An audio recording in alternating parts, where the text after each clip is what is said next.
So what's going on, guys? DIY Dan here again, and this is another episode of Summer Addiction.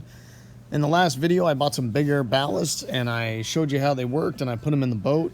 Now I ended up getting 2 of those bags and they were 400 pounds a piece, and that definitely helped the surf wake, and I was able to surf it. However, I had a very narrow window that I had to stay in so I wouldn't wash out behind the wake.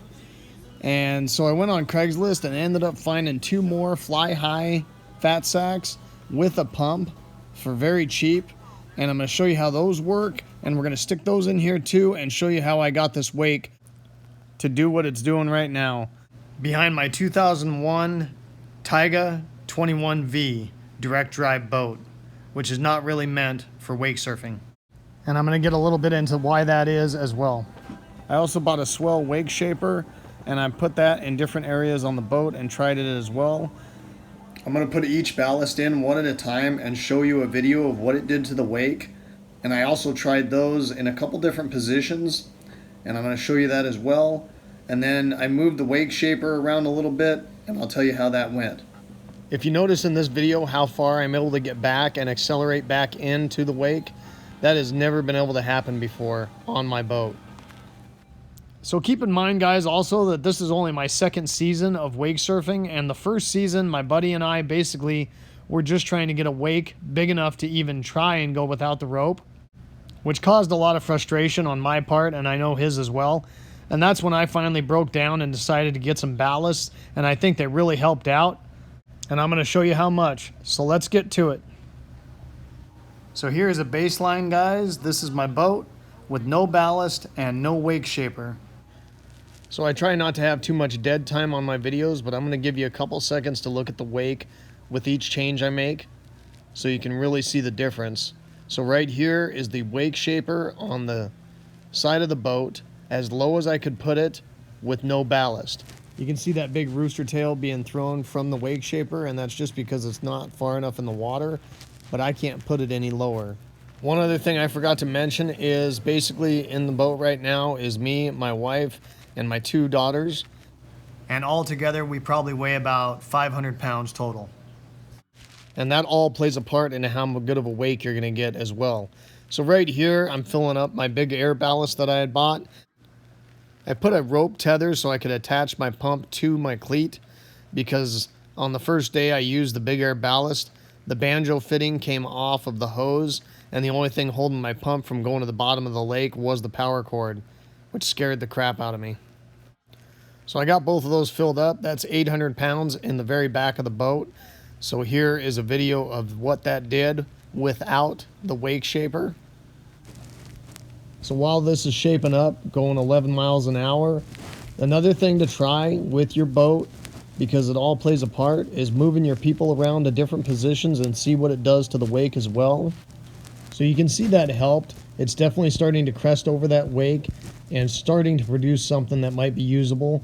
Now we're going to put the Wakeshaper on and we're going to run it again. Now I was able to surf behind this as it sits, but I had a very narrow window that I could stay. I could not get back very far, otherwise I would wash out behind it. And when I did have enough momentum to stay behind it, I was basically right on top of the platform behind the boat, sucking those exhaust fumes. So it wasn't good, but it was doable. My daughter was able to stay behind it for quite some time. However, she's 85 pounds soaking wet. So now I've got a 400-pound fly high fat sack that I'm sticking in the front of the bow. This was my first time using these bags and this tsunami pump, and it did pump these bags up pretty quick. I didn't time this 400-pounder, but if I had to guess, I'd say it filled it up in 2.5 to 3 minutes. So once again, I took the Wakeshaper off and just used the ballast to show you what it would do for the wake. And this is actually starting to look like something that might be able to wake surf behind. Again, it's not very tall, but you do have that crest pushing back, so I think you could surf this. So now we're going to go ahead and throw the Wakeshaper on the side of the boat as well and show you what it did. So I really should have got behind the boat after each one of these and tried to wake surf it, but we were hurting for time. But we've got a narrow window at the lake I go to before it gets overrun with too many people.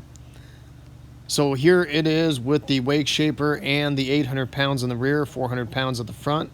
And I definitely think this is turning into something. You can see the platform is completely underwater now. And now we're going to put in the big boy, 1,100 pounds with that tsunami pump in 8 minutes. And I put that between my engine compartment and that rear compartment. So now we've got 1,900 pounds in the rear of the boat and 400 pounds up front. Watch what this does to the wake. Now once again, I'm going to do it without the Wakeshaper first. So obviously each time you add more weight, it takes the boat a little longer to get up to speed because of that extra resistance. Now during this whole process, I had both of my daughters up in the bow of the boat and kept them in the same place for each time I changed something. My wife was driving and I was taking the videos. And look at what a huge difference it did to that wake. Look at that crest coming over the top. It's looking nice. So now we're going to add the Wakeshaper. And then I did play around with the Wakeshaper after adding all this ballast. I didn't take as much video of that, but it really didn't make that big of a difference, and I'll tell you what I did and what I thought. It did take quite a while to get up to speed after adding all this weight and the Wakeshaper. That's the shit. Look at that roll, baby!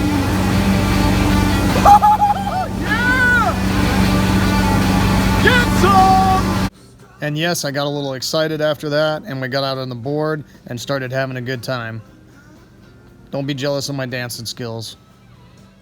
So another thing I noticed, and maybe it's just me, but the later in the day that I did this, the worse the wake got. Now, it wasn't undoable, but the more busy the lake got, the more the rollers were in the water from all the other boats in the lake, and it just wasn't as consistent as a wake, so it just made it a little bit more difficult. So if you're just starting out, I recommend getting out there when there's not very many people, so you have the most consistent wake as possible. And as I told you at the beginning of this, look at how far back I am on this wake. I can actually accelerate down to get up there and surf that wake, and I can catch it.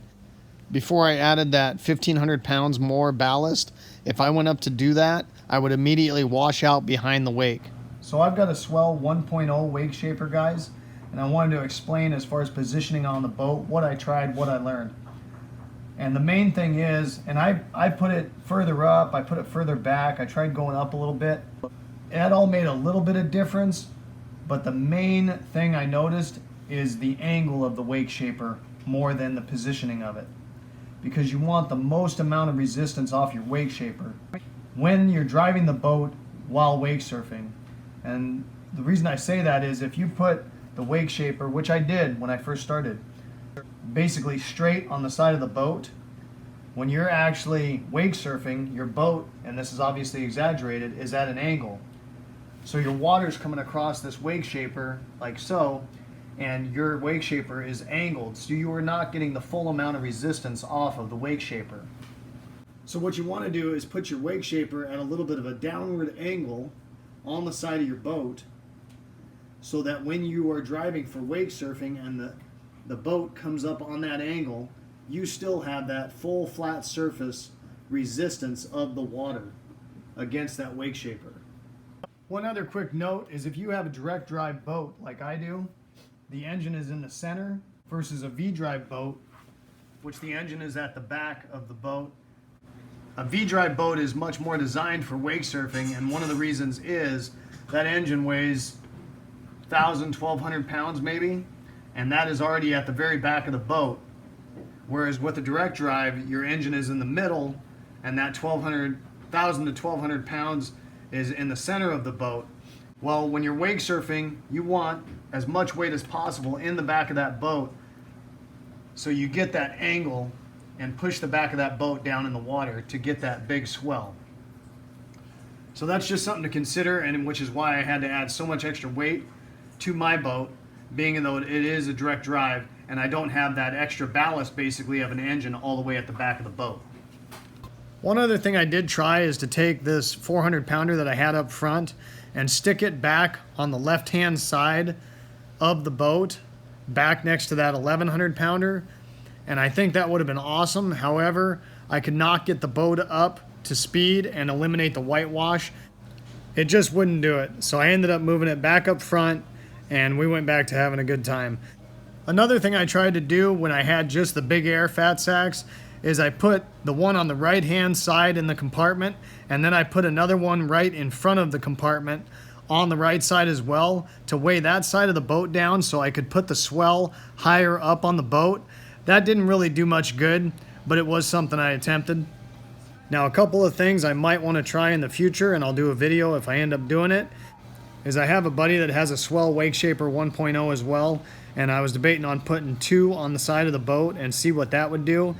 Another thing I want to try is putting another ballast in front of that 1100 pounder on the left hand side, but still have that one up in the bow to weigh the front of the boat down so it will get up to speed.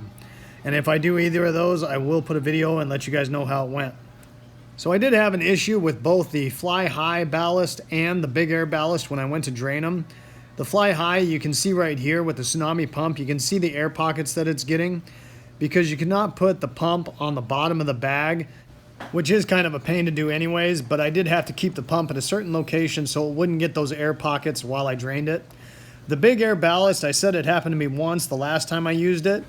This time it happened on both bags. I got an air pocket and could not get a good pump suction with the pump in the water, and it took 2 to 3 times longer than what it should have to drain that bag. And on the second one I had the same air pocket problem and I ended up giving up, and once I got it back on the trailer I just let it drain out the boat drain. So keep in mind there's a lot of variations, how many people you got in the boat, the position the people are in the boat, your whole design of your boat that can vary the wake depending on the situation. So it's something you're gonna have to play with. We experimented for a long time and finally I broke down and decided to get these ballasts, and that's what ended up doing it for me and would have eliminated a lot of frustration if I would have just got them right off the bat. Hope you guys enjoyed this video and it gave you some good information. If so, hit like and subscribe to my channel if you haven't already. I do a lot of other DIYs around the house, mechanical, electrical, anything and everything basically. And the whole concept is to save you guys money by doing it yourselves. Hope to see you next time. Later.